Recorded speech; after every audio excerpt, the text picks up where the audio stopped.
कितना लेते हो। उससे पहले एक छोटी सी थीम देखिएगा। लोगों की बातों से क्यों परेशान होते हो तुम, बच्चों की तरह लोग तो किसी को भी कुछ भी बोलकर निकल जाते हैं।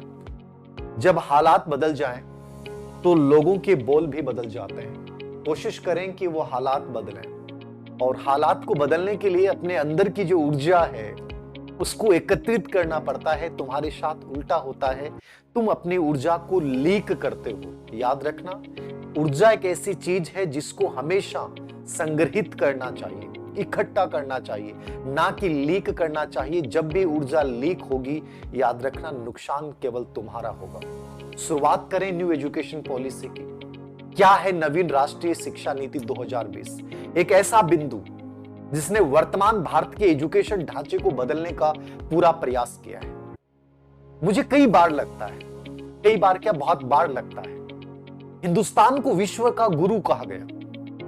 एक ऐसा देश जिसने पूरे विश्व को बताया कि शिक्षा क्या है, ज्ञान क्या है, दर्शन क्या है, विज्ञान क्या है, खगोल विज्ञान क्या है, रसायन विज्ञान क्या है, धातु विज्ञान क्या है। हर विज्ञान, शरीर विज्ञान से लेके हर एक विज्ञान बताने वाला दुनिया को कौन था? हिंदुस्तान था। इसी हिंदुस्तान से लोग पढ़ लिख के पूरी दुनिया में फैले। आज जो चीन हमें आंखें दिखाता है, जो जापान हमें बताता है कि तकनीकी क्या है, ये चीन, जापान, अमेरिका, जितने भी विश्व के देश हैं, वहां जो शिक्षा पहुंची है ना, याद रखना वो हिंदुस्तान से पहुंची है। कई बार आप लोगों को लगता है, कुछ लोग कहते हैं मेरा बेटा अमेरिका पढ़ रहा है, मेरा बेटा हॉलैंड पढ़ रहा है, मेरा बेटा पेरिस पढ़ रहा है। याद रखना, कोई समय उन्हीं देशों के लोग ये बोलते थे कि मेरा बेटा हिंदुस्तान के तक्षशिला में पढ़ रहा है, वल्लभ में पढ़ रहा है, नालंदा में पढ़ रहा है। यानी हिंदुस्तान की एजुकेशन कितनी गजब थी कि पूरी दुनिया के लोग यहां पढ़ने आते थे।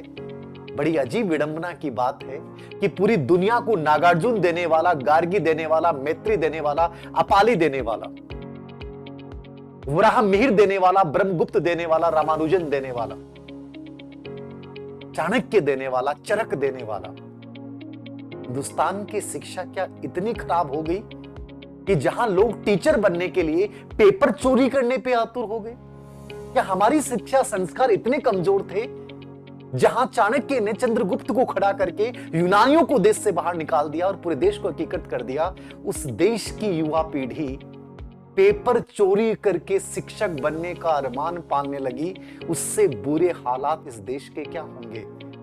तुम्हें नहीं लगता कि हिंदुस्तान वही है जिस देश की शिक्षा ने हमें बताया कि रियल में आत्मज्ञान क्या होता है, जिस देश ने पूरी दुनिया को सिखाया कि दर्शन क्या होता है, जिस देश की शिक्षा ने पूरी दुनिया को बताया कि विकास का वास्तविक मतलब क्या होता है, खगोल विज्ञान क्या होता है, जिस देश ने बताया कि जीरो शून्य क्या होता है, जिस देश ने सिखाया कि समानुभूति और मूल्यों का मतलब क्या होता है, उस देश के पीढ़ियां पेपर चोरी, अपराध, इनको अपने जीवन का आदर्श मानने लग गई। इससे बुरी स्थिति क्या होगी?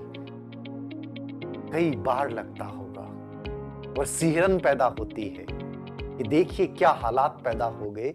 पूरी दुनिया को ज्ञान देने वाला देश आज पूरी दुनिया की तरफ देख रहा है कि हमारे बच्चे बाहर जाके पढ़ें। हमारे राजीव गांधी एक एक्सीलेंस योजना शुरू की गई, उसमें बाहर के 150 विश्वविद्यालयों में यहां से लोग जाएंगे।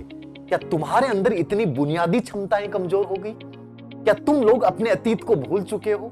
क्या तुम्हारे अंदर इतने स्किल्स नहीं है कि तुम अपने देश में ऐसा ढांचा खड़ा कर दो कि पूरी दुनिया के लोग फिर से लौट के आए कि हमें सीखना है तो हिंदुस्तान चले, यदि ज्ञान का मतलब सीखना है तो हिंदुस्तान चले। हिंदुस्तान की परंपराओं में भरा पड़ा था ज्ञान, यहाँ संवेगात्मक बुद्धि भी भरी पड़ी है, यहाँ आईक्यू का कॉन्सेप्ट भी भरा पड़ा है, यहाँ सामाजिक बुद्धि भी भरी पड़ी है। कितनी अजीब विडंबना की बात है कि हमारी जो नालंदा तक्षशिला की परंपराओं को छोड़ के और हमने अपने आप को कमजोर मान लिया। इसलिए अपन लोग इसी लायक हैं, याद रखना, कि हमारे पेपर आउट होने चाहिए। होंगे, कमजोर लोग हैं हम, याद रखना, जो हमारी खुद का एक एजुकेशन सिस्टम डेवलप नहीं कर पाया। आज वो देश दूसरे देशों की तरफ देख रहा है। इसका रीजन था अंग्रेज भारत आए, और अंग्रेज जब भारत आए तो उन्होंने एक साजिश रची, और साजिश क्या रची? वो एक ऐसा ढांचा देके गए एजुकेशन के नाम पे जो केवल तोते बनाता है, जो रटंत करवाता है, जो नैतिकता इथिकली आपको स्ट्रॉन्ग नहीं बनाता, जो आपको ये नहीं सिखाता कि समानुभूति क्या है, सही गलत क्या है। केवल हम एक ढांचा है, बोर्ड परीक्षाओं में टॉप कर रहा है, ये मेरिट वो मेरिट, केवल एक रटंत विद्या वाले एजुकेशन देके गए अंग्रेज हमें। हम उसको लोड रहे थे। 1968 में शिक्षा नीति आई, पहली भारत की। उसके बाद 1986 में शिक्षा नीति आई, दूसरी भारत की। उसमें 1992 में संशोधन हुआ। फिर एनसीएफ 2005 आता है 2005 में, जिसने बहुत क्रिएटिव सुधार दिए, लेकिन यद्यपि उसको पूरा लागू नहीं किया गया।